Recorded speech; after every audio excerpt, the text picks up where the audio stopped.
जब मृत्यु का भय सताए तब इस कथा को जरूर सुन लेना और सदैव स्मरण रखना।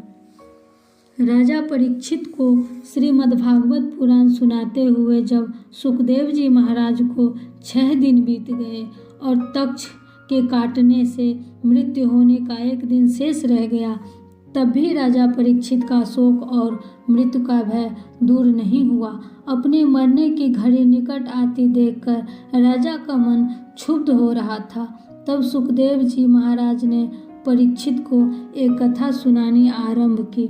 राजन, बहुत समय पहले की बात है। एक राजा किसी जंगल में शिकार खेलने गया। संयोगवश वह रास्ता भूलकर बड़े घने जंगल में जा पहुंचा।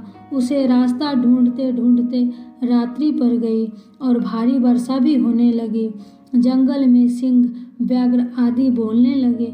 वह राजा बहुत डर गया और किसी प्रकार उस भयानक जंगल में रात्रि बिताने के लिए विश्राम का स्थान ढूंढने लगा। रात के समय में अंधेरा होने की वजह से उसे एक दीपक दिखाई दिया। वहां पहुंचकर उसने एक गंदे बहेलिये की झोपड़ी देखी। वह बहेलिया ज़्यादा चल फिर नहीं सकता था, इसलिए झोपड़ी में ही एक ओर उसने मलमूत्र त्यागने का स्थान बना रखा था। अपने खाने पीने के लिए जानवरों का मांस उसने झोपड़ी की छत पर लटका रखा था। बड़ी गंदी, छोटी, अंधेरी और दुर्गंध युक्त वह झोपड़ी थी। उस झोपड़ी को देखकर पहले तो राजा ठिठका, लेकिन पीछे उसने सिर छिपाने का कोई रास्ता आश्रय न देखकर उस बहेलिये से अपनी झोपड़ी में रात भर ठहर जाने देने के लिए प्रार्थना की। बहेलिये ने कहा कि आश्रय के लोभी राहगीरी कभी कभी यहाँ आ भटकते हैं। मैं उन्हें ठहरा तो लेता हूँ, लेकिन दूसरे दिन जाते समय वे बहुत झंझट करते हैं। इस झोपड़ी की गंध उन्हें ऐसी भा जाती है कि फिर वे उसे छोड़ना ही नहीं चाहते और इसी में ही रहने की कोशिश करते हैं एवं अपना कब्जा जमाते हैं। ऐसे झंझट में मैं कई बार पड़ चुका हूँ, इसलिए मैं अब किसी को भी यहाँ ठहरने नहीं देता। मैं आपको भी इसमें नहीं ठहरने दूंगा। राजा ने प्रतिज्ञा की कि वह सुबह होते ही इस झोपड़ी को अवश्य खाली कर देगा। उसका काम तो बहुत बड़ा है। यहाँ तो वह संयोगवश भटकते हुए आया है। सिर्फ 1 रात्रि काटनी है। बहेलिये ने राजा को ठहरने की अनुमति दे दी।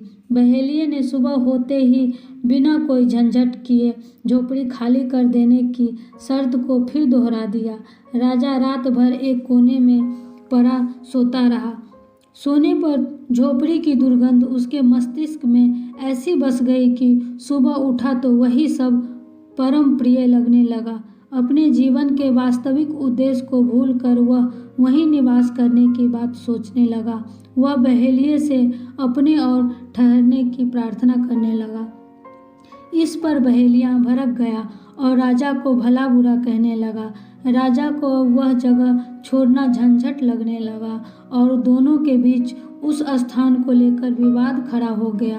कथा सुनाकर सुखदेव जी महाराज ने परीक्षित से पूछा, परीक्षित बताओ, उस राजा का उस स्थान पर सदा रहने के लिए झंझट करना उचित था? परीक्षित ने उत्तर दिया, भगवान, वह कौन राजा था? उसका नाम तो बताइए। वह तो बड़ा भारी मूर्ख जान पड़ा है, जो ऐसी गंदी झोपड़ी में अपनी प्रतिज्ञा तोड़कर एवं अपना वास्तविक उद्देश्य भूलकर नियत अवधि से भी अधिक रहना चाहता है। उसकी मूर्खता पर तो मुझे आश्चर्य होता है। श्री सुखदेव जी महाराज ने कहा, हे राजन परीक्षित, वह बड़े भारी मूर्ख तो स्वयं आप ही हैं। इस मलमूत्र की गठरी देह में जितने समय आपकी आत्मा को रहना आवश्यक था, वह अवधि तो कल समाप्त हो रही है। अब आपको उस लोक जाना है जहाँ से आप आए हैं, फिर भी आप झंझट फैला रहे हैं और मरना नहीं चाहते।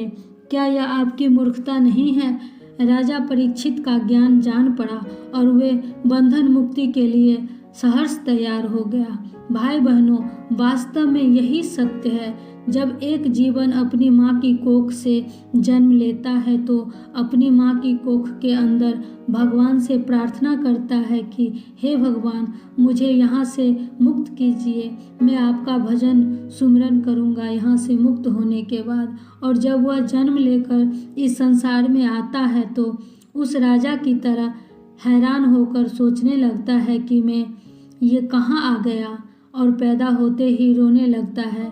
फिर उस गंध भरी झोपड़ी की तरह उसे यहाँ की खुशबू ऐसी भा जाती है कि वह अपना वास्तविक उद्देश्य भूलकर वहाँ से जाना ही नहीं चाहता। अतः संसार में आने के अपने वास्तविक उद्देश्य को पहचाने और उसको प्राप्त करें।